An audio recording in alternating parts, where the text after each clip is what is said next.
Hello everyone.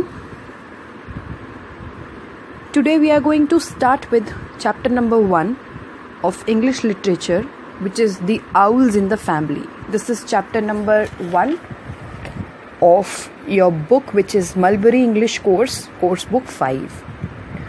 I know that you don't have books right now available with you. That's why I am going to explain to you line by line the story of this chapter. The Owls in the Family is the story which is written by a very famous writer, Ruskin Bond. So this chapter is written by Ruskin Bond, and you all are aware that Ruskin Bond writes stories and poems especially for the children. So you are definitely going to enjoy it. This story tells us about the love of a girl and her family for owlets. It shows the love, compassion and empathy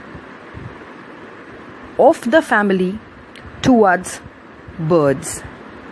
The story proceeds like, one morning the narrator finds a baby owl on the ground by the veranda steps of her house.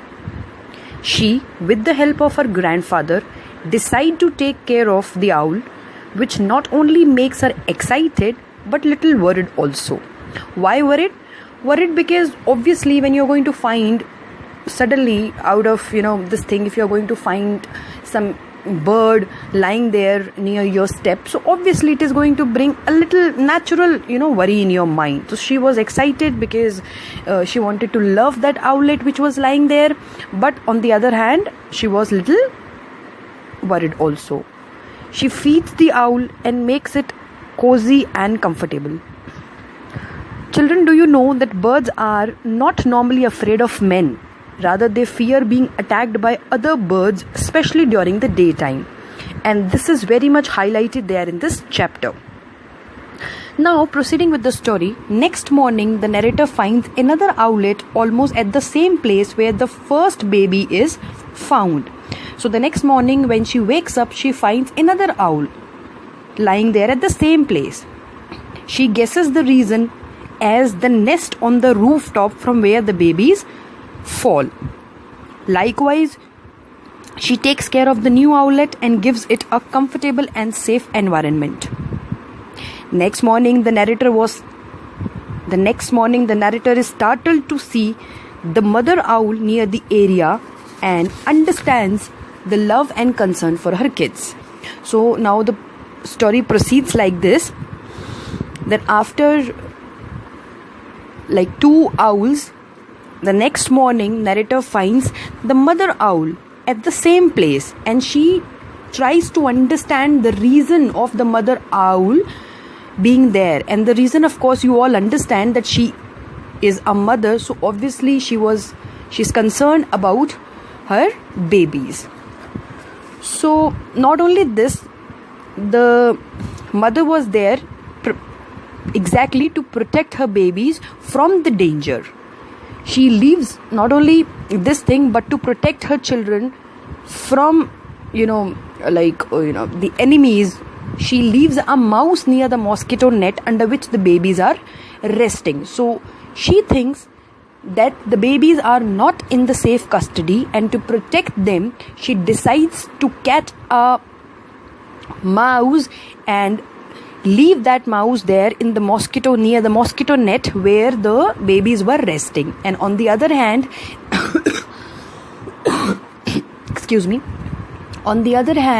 the narrator and the grandfather, rather the entire family, is making all best possible efforts to take care of the owlets. And both the mother owl as well as the family, they both are right on their paths. The mother was definitely concerned for the babies, so she is making all possible efforts to protect them, because she fails to understand that the babies are there in the safe custody, whereas the family is taking all possible efforts and taking all best possible care for the owlets, and they are also making their own efforts.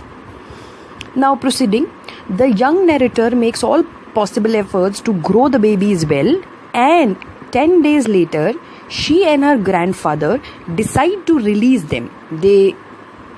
They feed them properly, they give them proper care, and after 10 days they decide that now the babies should be released, because caging the birds and not giving them free environment, not leaving them to fly is against the law of the nature. Humanity says that the birds, we should be quite compassionate, we should be quite concerned, we should be quite caring towards these birds. So though it is little difficult for her, but she does. It is little difficult for her to release the babies because the entire family gets attached to them, but as their duty they decide that they are going to release both the owlets. They both take the babies to the garden and leave them under the mango tree. The moment grandfather places the second owlet under the tree, from a distance he receives a big blow. He is rather attacked by somebody. The blow was of course from the mother owl, who is concerned for the safety of her babies and thinks grandfather as a danger. As I told you earlier, that both the parties means the family as well as the mother, they both are right on their paths. Mother is very much concerned for the safety, that is why she thinks that the owlets are not in the safe custody, whereas the family also, to protect the owlets, makes all possible efforts to protect them. So now after the grandfather gets attacked, the narrator as well as grandfather, they both decide to hide themselves and watch the action of the mother from a distance. So they hide themselves probably behind the tree, or from a distance they see the action of the mother. They notice deep love and affection of the mother for the owlets.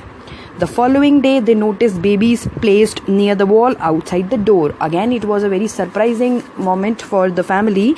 The next day, they noticed that the babies are lying there near the door, though they had already released them. It is a sweet gesture by the mother, who mistakes the caretakers. She is probably sorry for her bad behavior the previous day. So the mother feels that she misbehaved or did not behave properly with the family who takes care of the owlets. So as a gesture, as a sorry gesture, she keeps both the owlets at the same place. The family wholeheartedly accepts the custody of the baby owlets and embrace them to the family. The family is so very nice that they feel excited and happy and cheerful to take those owlets as the pets. Owlets get so attached by the time to the family that they play, enjoy at every corner of the house. Each and every member of the family feels very happy by their presence. The owlets sit and splash in a dish. They jump, roam, shriek and enjoy out of happiness. The narrator feels very delighted to remember the owlish days. She feels nostalgic about them. So children, this was the story. I really enjoyed reading it. You don't need to have the proper script of the story to go, line by line. Whatever I've explained is all the gist of the chapter. I've explained to you. Now I'm going to ask very quickly, that after listening to what I said, about the script of about the summary of the chapter, what do you think you've learned? This story gives us a lot of lessons. I'm going to recite a few. You think, contemplate and come up with your answers as well. I think the story tells us that the animals and birds too need care and love, just like we humans. You need love from your parents, you need love from your family, you need love from your friends. Likewise, animals also need love and care. They do not speak, they do not express verbally, but that doesn't mean that they don't need love. I think the birds are not born to be caged. We should not cage them. If we are keeping them as pet, we should provide them proper freedom. Like you might have noticed in this chapter that when they were owlets, when they were in a very sensitive stage, they were in a very sensitive age, so they were given proper care. But once they were in the position to fly or decide on their own or something related to like that, the family decides to release them. Okay, I think the next lesson could be that humans need to be sympathetic towards birds and animals. We need to be sympathetic and empathetic towards them. We need to understand them. And the next very important thing is, like, mothers are always the same, whether it's a human mother or it's an animal mother, right? They both are same. Mothers are mothers only. Next thing, I think they understand, animals and birds understand the language of love and affection. If you show them love and affection, they reciprocate, right? And lastly, I think they are emotional and vulnerable. They need care. So this is what I have given you the hint, that these all are the lessons which we have learned from the story. Think over it. Replay this audio. Just see this presentation again and find out what else you think you've learned from this story. Okay, thank you.